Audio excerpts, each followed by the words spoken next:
अथ देवी कवचम। ओम चंडिका देवी को नमस्कार है। मार्कंड जी ने कहा, पितामह, जो इस संसार में परम गोपनीय तथा मनुष्य की सब प्रकार से रक्षा करने वाला है और जब तक आपने दूसरे किसी के सामने प्रकट नहीं किया हो, ऐसा कोई साधन मुझे बताइए।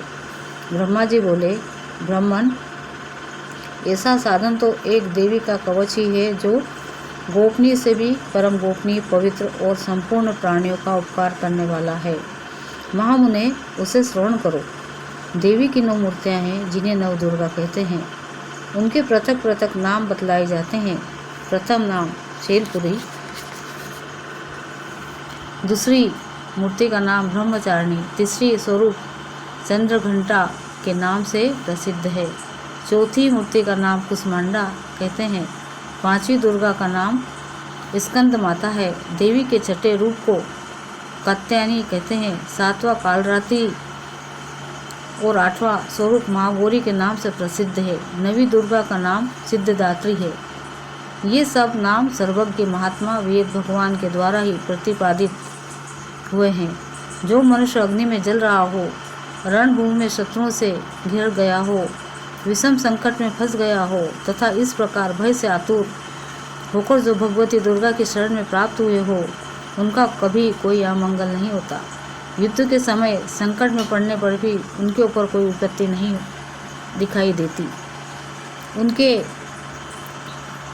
शोक, दुख और भय की प्राप्ति नहीं होती। जिन्होंने भक्तिपूर्वक देवी का स्मरण किया है, उनका निश्चय ही अभ्युदय होता है। देवेश्वरी, जो तुम्हारा चिंतन करते हैं, उनकी तुम निसंदेह रक्षा करती हो।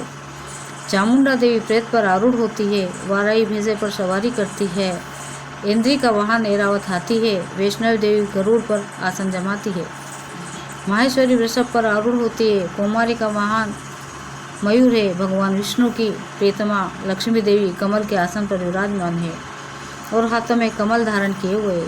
वृषभ पर आरूढ़ ईश्वरी देवी ने सूरत रूप धारण कर रखा है। ब्राह्मी देवी हंस पर बैठी हुई है और सब प्रकार के आभूषणों से विभूषित है। इस प्रकार ये सभी माताएं और सब प्रकार की योग शक्तियां से संपन्न हैं। इनके सिवा और भी बहुत सी देवियां हैं जो अनेक प्रकार के आभूषणों की शोभा से युक्त तथा नाना प्रकार के रत्नों से सुशोभित है। ये संपूर्ण देवियां क्रोध में भरी हुई हैं और क्रोध की रक्षा और भक्तों की रक्षा के लिए रथ पर बैठी दिखाई देती हैं। ये शंख, चक्र, गदा, शक्ति, हल और मुसल, खेटक और तोमर, परशु तथा पाश, कुंत और त्रिशूल एवं उत्तम शार्ग, धनुष आदि अस्त्र शस्त्र अपने हाथों में धारण करती है। दैत्यों के शरीर का नाश करना, भक्तों को अभयदान देना और देवताओं को कल्याण करना, यही उनके शस्त्र धारण का उद्देश्य है। कवच आरंभ करने के पहले इस प्रकार प्रार्थना करनी चाहिए। महान रौद्र रूप, अत्यंत घोर पराक्रम, महान बल और महान उत्साह वाली देवी, तुम महान भय का नाश करने वाली हो, तुम्हें नमस्कार है। तुम्हारी ओर देखना भी कठिन है। शत्रुओं का भय बढ़ाने वाली जगदम्बिके, मेरी रक्षा करो। पूर्व दिशा में इंद्र शक्ति, मेरी रक्षा करो। अग्निगोड़ में अग्नि शक्ति, दक्षिण दिशा में वाराही तथा नीलतृण कोण में खड़गधारणी, मेरी रक्षा करे। पश्चिम दिशा में वारुणी और वायु कोण में मृग पर सवारी करने वाली देवी, मेरी उत्तर दिशा में कुमारी और ईशान कोण में शूलधारणी रक्षा करे। ब्राह्मणी, तुम ऊपर की ओर से मेरी रक्षा करो। वैष्णव देवी नीचे की ओर से मेरी रक्षा करे।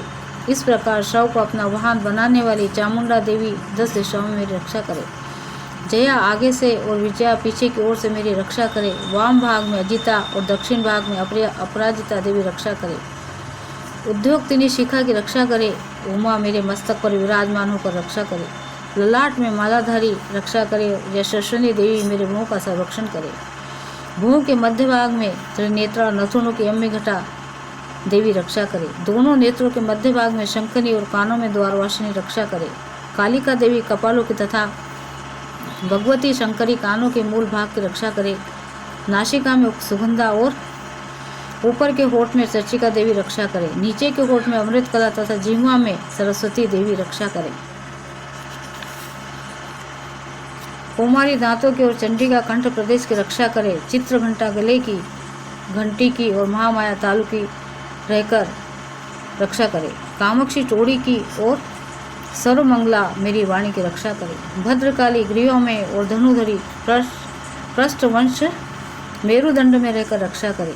कंठ के बाहरी भाग में नीलग्रीवा तथा कंठ की नली में नल कुबेर रक्षा करे। दोनों खंडों में खड़कनी और मेरे दोनों भुजाओं की वज्रधारणी रक्षा करे। दोनों हाथों में दंडिनी और अंगुलियों में अंबिका रक्षा करे। सुलेक्षरी नखों की रक्षा करे। कुलेक्षरी कुक्षी पेट में रहकर रक्षा करे। महादेवी दोनों स्तनों की और शोक विनाशिनी देवी मन की रक्षा करे। ललिता देवी हृदय में और शूलधानी उदर में रक्षा करे। नाभि में कामिनी और गृह भाग में गुरेश्वरी रक्षा करे। पुतना और कामिका लिंग की और महिष वहिनी गुदा की रक्षा करे। भगवती कटी भाग में और विंध्यवासिनी घुटनों की रक्षा करे। संपूर्ण कामनाओं को देने वाली महाबला देवी दोनों पिंडलियों की रक्षा करे। नारसिंह दोनों घुट्टियों की और तेजसी देवी दोनों चरणों की पृष्ठ भाग की रक्षा करे। श्री देवी दोनों पैरों की अंगुलियों में और तलवासिनी पैरों के तलुओं में रहकर रक्षा करे। अपनी दाढ़ों के कारण भयंकर दिखाई देने वाले दृष्ट कराली देवी नखों की और ऊर्ध्व केशनी केशों की रक्षा करे। रोम बलियों के छिद्रों में कुबेरी और त्वचा की वागी से रक्षा करे। पार्वती देवी रक्त मंजा वासा मांस हड्डी और मेद की रक्षा करे। हाथों की कालरात्रि और पित्त की मुखेश्वरी रक्षा करे। मूलाधार आदि कमल कोशों में पद्मा देवी और कफ में चूड़ामणि देवी स्थित होकर रक्षा करे। नख के तेज से ज्वालामुखी की रक्षा करे।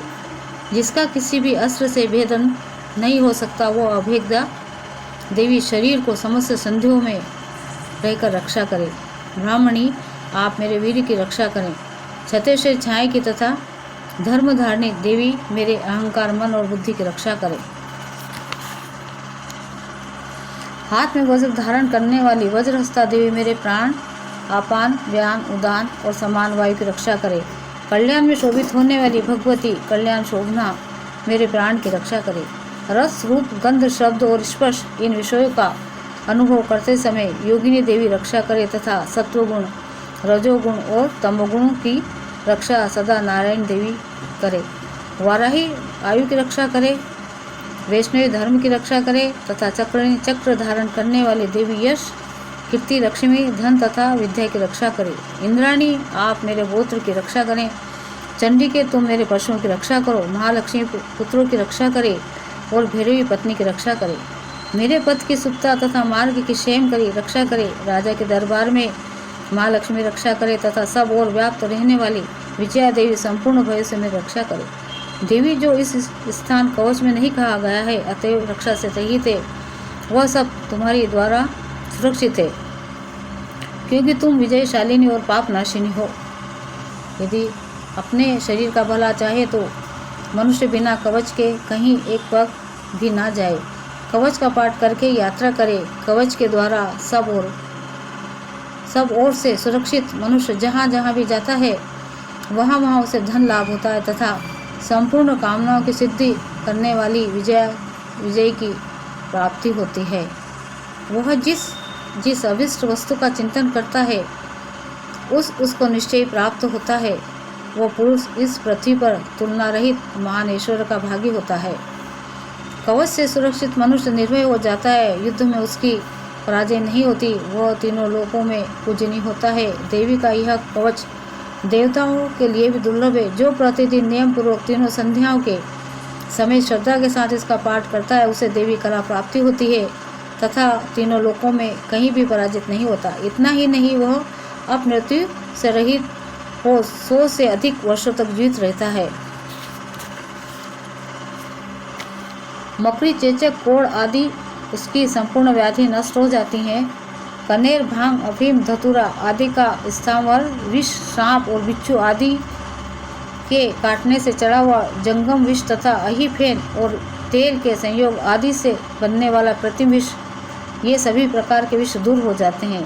उनका कोई असर नहीं होता। इस पृथ्वी पर मरण मोहन आदि जितने अभिचारक प्रयोग होते हैं तथा इस प्रकार के जितने मंत्र यंत्र होते हैं वे सब इस कवच का हृदय में धारण कर लेने पर मनुष्य को देखते ही नष्ट हो जाते हैं। ये ही नहीं, पृथ्वी पर विचरने वाले राम देवता, आकाशचारी देव विशेष, जल के संबंध में प्रकट होने वाले गण, उपदेश मात्र से सिद्ध होने वाले निम्न कोटि के देवता और जन्म के साथ प्रकट होने वाले देवता, कुल देवता, माला, कंठमाला आदि डाकिनी, शाकिनी, अंतरिक्ष में विचरने वाली अत्यंत बलवती भयानक डाकिनियाँ, ग्रह, भूत, पिशाच, यक्ष, गंधर्व, राक्षस, ब्रह्म राक्षस, बेताल, कुष्मांडा और भैरव आदि अनिष्ट कारक देवता भी हृदय में कवच धारण करने रहने पर उस मनुष्य को देखते ही भाग जाते हैं। कवचधारी पुरुष को राजा से सम्मान वृद्धि प्राप्त होती है। यह कवच मनुष्य के तेज की वृद्धि करने वाला है और उत्तम है। कवच का पाठ करने वाला पुरुष अपनी कीर्ति से विभूषित भूतल पर अपने सुयश का साथ साथ वृद्धि को प्राप्त होता है। जो पहले कवच का पाठ करके उसके बाद सप्तशती चंडी का पाठ करता है, उसकी जब तक वन, पर्वत और कानों सहित यह पृथ्वी टिकी रहती है, तब तक यहाँ पुत्र पौत्र आदि संतान परंपरा बनी रहती है। फिर देह का अंत होने पर वह पुरुष भगवती महामाया के प्रसाद से उस नित्य परम पद को प्राप्त होता है जो देवताओं के लिए भी दुर्लभ है। वह सुंदर दिव्य रूप धारण करना और कल्याणमय शिव के साथ आनंद का भागी होता है।